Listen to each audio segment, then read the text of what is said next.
नमस्कार दोस्तों, स्वागत है आप सभी का गुरु घंटाल में। उम्मीद है आप सब अच्छे होंगे। दोस्तों, इस वीडियो में हम जिस टॉपिक को डिस्कस करने जा रहे हैं वो है the advent of the Portuguese in India. मैं गारंटी देता हूं इस टॉपिक से रिलेटेड जितनी भी जानकारी है वो आपको इस वीडियो में मिल जाएगी। आइए शुरू करते हैं। साल था 1498 का, जगह थी कैलीकट, जो कि आज के समय में कोझिकोड कहलाती है, केरल राज्य में है। वहाँ पर एक सज्जन या कह सकते हैं एक शख्स उतरता है जिसका नाम था वास्को ड गामा, जिसकी नेशनैलिटी थी पोर्तुगीज़। पहला पुर्तगाली जो भारत आया था वो था वास्को ड गामा 1498 में। और जैसा कि आप जानते हैं हमारे देश का सिद्धांत है कि वसुदैव कुटुंबकम, उसके बाद अतिथि देवो भव। तो अतिथि देवो भव के तहत जो उस वक्त कैलीकट का हिंदू रूलर था, उस वक्त कैलीकट में एक हिंदू राजा था जिसका नाम था जैमोरिन, वो स्वागत करता है किसका? अतिथि का। अतिथि कौन था? Vasco da Gama. ठीक है।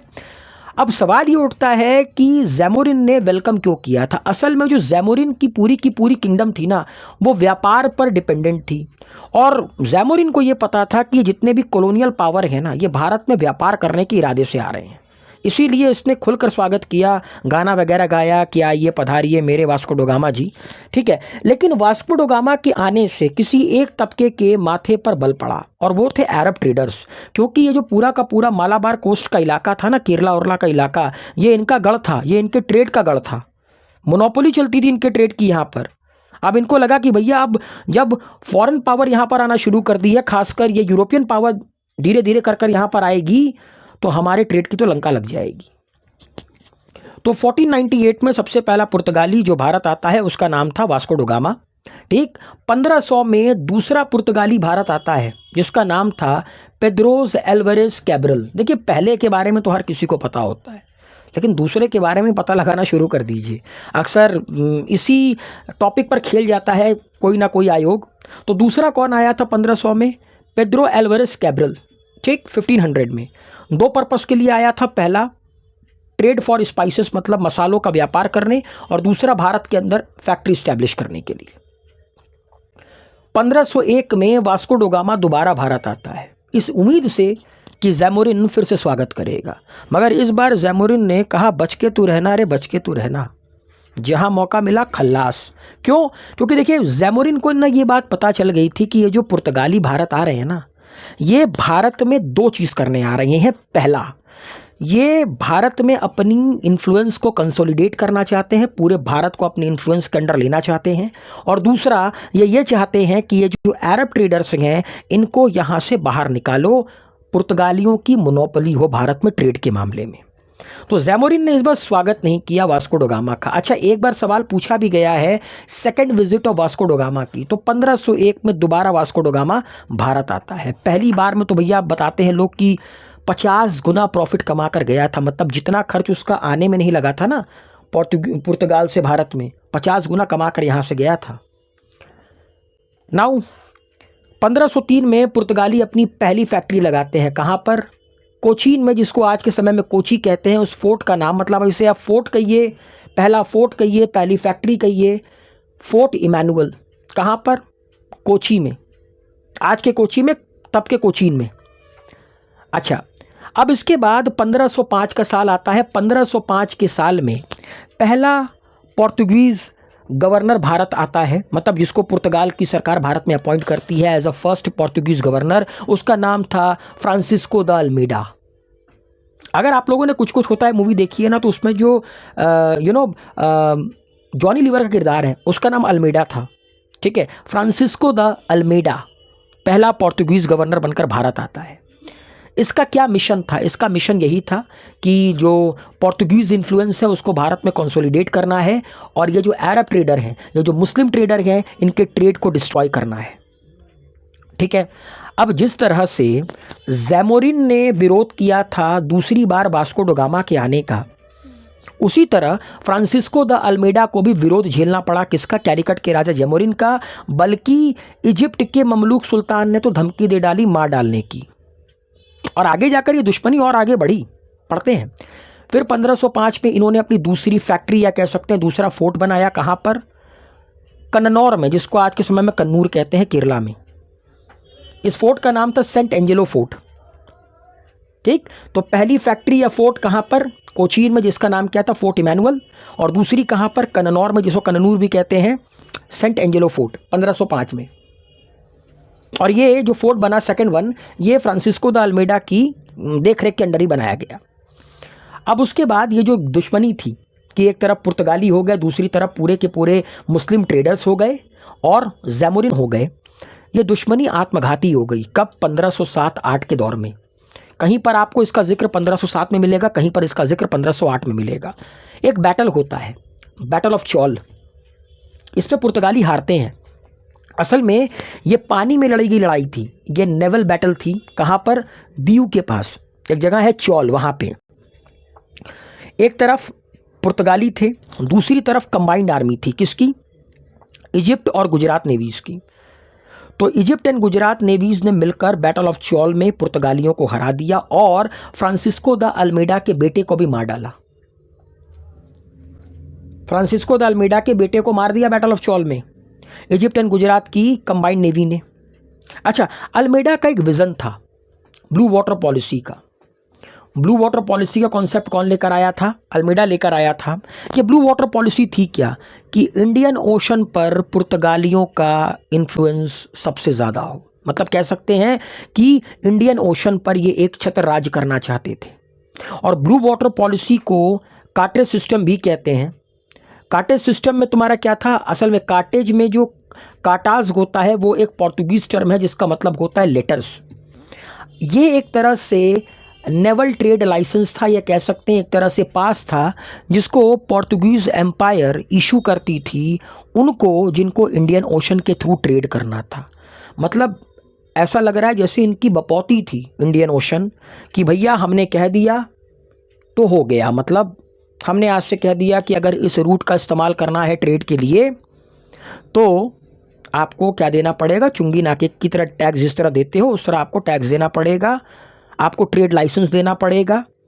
तो ये इसकी ब्लू वाटर पॉलिसी का कॉन्सेप्ट असल में बस यही था कि जो ट्रेड हो उस पर इनका एक छत्र राज हो। ठीक, मेनली इंडियन ओशन तो बहुत बड़ा है, स्ट्रेट ऑफ मलक्का से लेकर पूरा स्ट्रेट ऑफ हरमुज, सब पर ये इन्फ्लुएंस बनाना चाहते थे। तो 1507-8 में बैटल ऑफ चौल में भैया फ्रांसिस्को द अल्मेडा का जो बेटा है वो निपट गया। जाते जाते इसने बदला लिया 1509 में।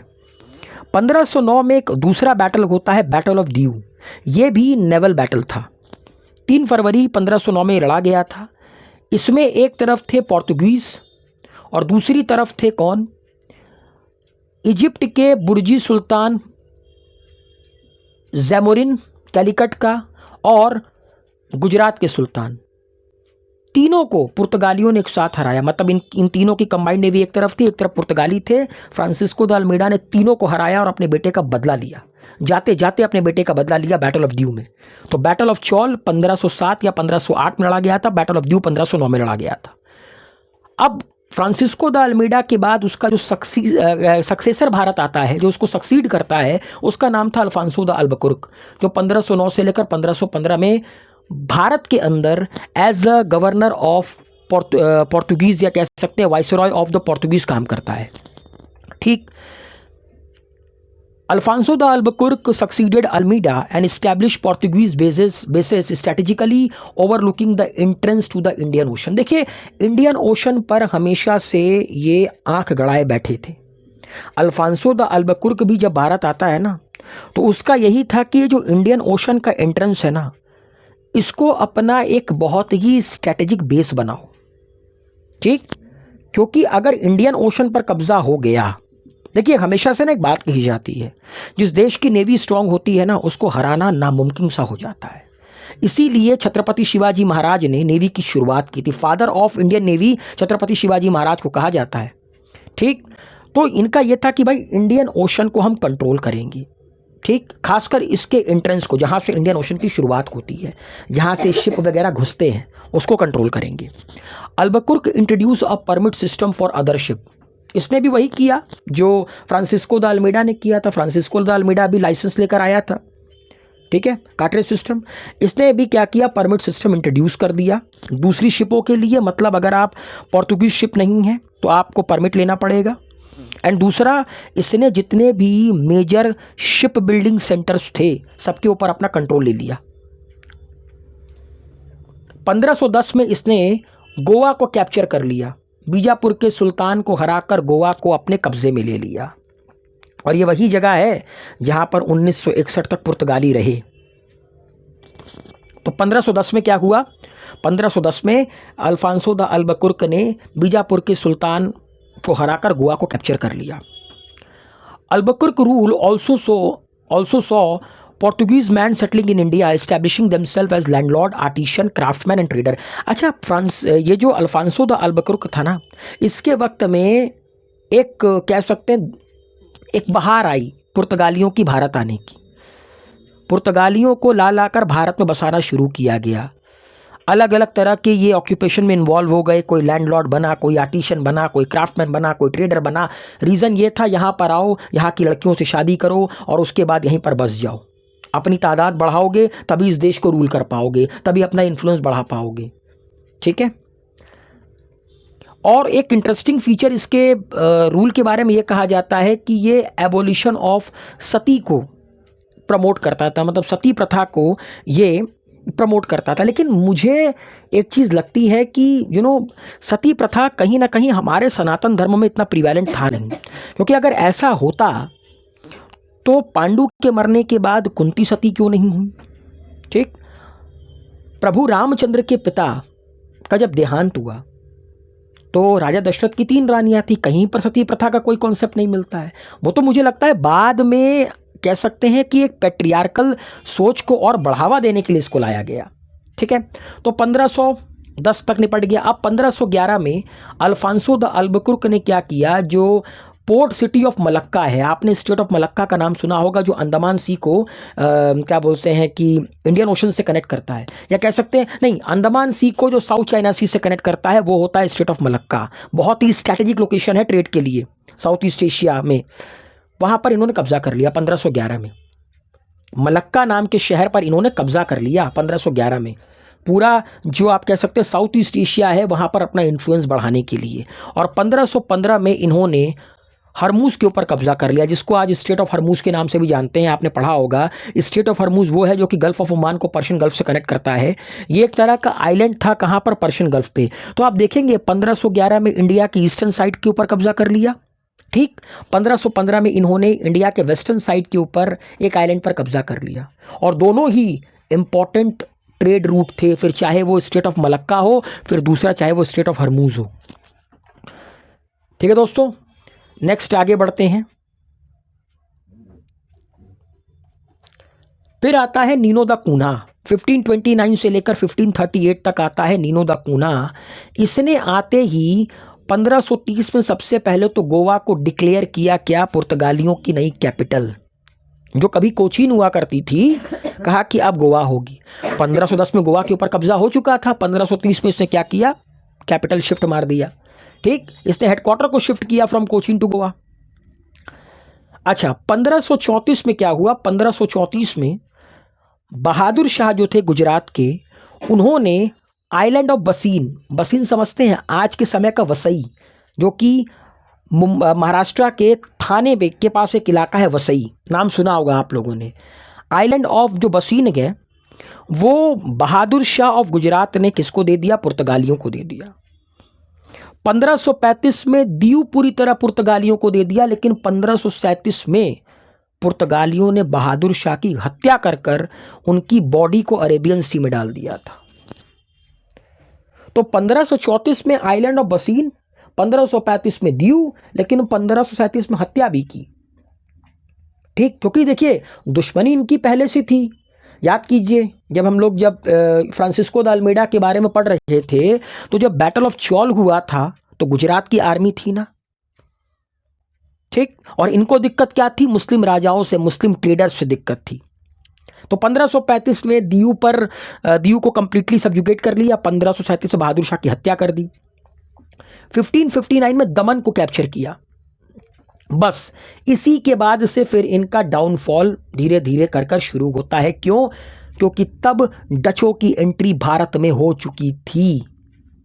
1596 का साल था। साउथ ईस्ट एशिया, जो एक वक्त में 1511 में इन्होंने मलक्का शहर पर कब्जा करके इन्फ्लुएंस करने की कोशिश की थी, 1596 में डचों ने पुर्तगालियों को वहाँ से उखाड़ फेंका और वहाँ पे अपनी मोनोपोली इस्टेब्लिश कर दी मसाले के ट्रेड में। तो 1559 तक सब कुछ सही चलता रहा। उसके बाद जो इनका डाउनफॉल शुरू हुआ वो देखने लायक था। 1612 में बैटल ऑफ स्वाले हुआ और कहते हैं यही वो बैटल था जिससे पुर्तगालियों का अंत माना गया भारत में। अंग्रेज़ों के सामने ये सूरत हार गए। ठीक, 1596 में साउथ ईस्ट इंडिया से लतिया के भगा दिए गए। 1612 में ये अंग्रेज़ों से सूरत हार गए। 1661 में इनके अब्बा लगता है कि छोड़कर गए थे। इन्होंने क्या किया, 1661 में 11 मई का दिन था। मतलब देखिए, देश हमारा है, नौटंकी इनकी चल रही है कि 1661 में एक मैरिज ट्रीटी होती है, दो लोगों की शादी होती है। लड़का कौन था? Charles second of England. और लड़की कौन थी? Catherine of Braganza. और डाउरी में क्या दे दिया गया? पूरा का पूरा मुंबई। मतलब सोच रहे हैं, आज मुंबई की जितनी इकॉनमी है ना, उतने में तो ये दोनों देश आ जाए। मतलब शादी करो तुम और डाउरी के तौर पर हमारे देश की चीज़ें बांटते फिर रहे हो। तो 1661 में पुर्तगालियों ने बॉम्बे को एज अ डाउरी के तौर पर ब्रिटिशर्स को दे दिया। ठीक, 1663 आते आते, उसके 2 साल के बाद आते आते मालाबार कोस्ट में इनकी जितने फोर्ट थे सब हार गए। जो 1503 में बनाया फोर्ट इमैनुअल, वो हार गए। 1505 में बनाया कौन सा, एंजेलो फोर्ट कन्नूर में, वो हार गए। सारी की सारी फैक्ट्री हार गए 1663 आते आते। 1779 का फिर साल आता है। असल में 1772 में जो मराठा नेवी है वो पुर्तगालियों को ना बहुत अच्छे से धोती है। जो मराठा की नेवी थी वो पुर्तगालियों के फ्रिगेट को अच्छे से धोती है। उनके फ्रिगेट पर अच्छा, मतलब उनके फ्रिगेट को अच्छा खासा नुकसान करती है। उसके कंपनसेशन के तौर पर जो मराठा पेशवा थे वो 1779 में, उसके 7 साल के बाद एक ट्रीटी साइन करते हैं पुर्तगालियों के साथ और उनसे कहते हैं कि तुम दादरा एंड नागर हवेली से रेवेन्यू कलेक्ट कर लो और वही तुम्हारा कंपनसेशन होगा जो हमारी वजह से तुम्हारा लॉस हुआ है। ठीक, 1783 में इन्होंने दादरा का कंट्रोल अपनी तरफ ले लिया, दादर या दादरा। ठीक, और 1785 में नागर हवेली का कंट्रोल अपनी तरफ ले लिया। ठीक, मतलब अभी भी अकड़ जा नहीं रही है, सब कुछ जा चुका है। तो 1783 दादरा एंड 1785 नागर हवेली। और 1954 तक ये इनके ही कंट्रोल में था, जब 1954 में गोवा पार्टी के वॉलंटियर्स और वहाँ के जो लोकल इनहैबिटेंट हैं उन्होंने आज़ाद कराया दादरा एंड नागर हवेली को, और इसका नाम 1954 में रखा गया फ्री दादरा एंड नागर हवेली। और फिर 1961 में जब पूरी तरह से पुर्तगालियों को भारत से बाहर निकाला गया, तब जाकर दादरा एंड नागर हवेली भारत का हिस्सा बना, गोवा भारत का हिस्सा बना। और 1843 में इन्होंने पनजिम को अपना ऑफिशियल कैपिटल डिक्लेयर किया था। और 1961 में अपना ये सब कुछ हार कर इंडियन आर्मी ने इनको लतियाकर भारत से बाहर भगा दिया था। निकलो, तुम्हारा देश नहीं है। बहुत नौटंकी, बहुत गंद फैला ली है। 1498 से बहुत गंद फैला ली है। ठीक, तो अब निकलो। तो ये पूरा का पूरा जो पोर्तुगीज़ एडवेंट था, आने से लेकर जाने तक का हिसाब किताब मैंने आपको बता दिया।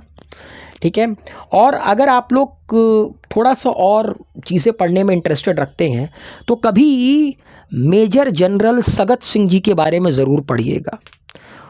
एक ऐसे मेजर जनरल जिनकी फ़ोटो एक वक्त में पुर्तगाल के एक एक घरों में थी और उनका सर काट के लाने वाले के ऊपर इनाम, मतलब उसको इनाम देने की बात की गई थी, क्योंकि मेजर जनरल सगत सिंह का बहुत बड़ा रोल था पुर्तगालियों को भारत से निकालने में। तो ज़रूर पढ़िएगा मेजर जनरल सगत सिंह जी के बारे में। उम्मीद है ये वीडियो आप लोगों को पसंद आया होगा। वीडियो को लाइक, शेयर, कमेंट कीजिए, अपना प्यार बनाए रखिए और चैनल को सब्सक्राइब ज़रूर कीजिए।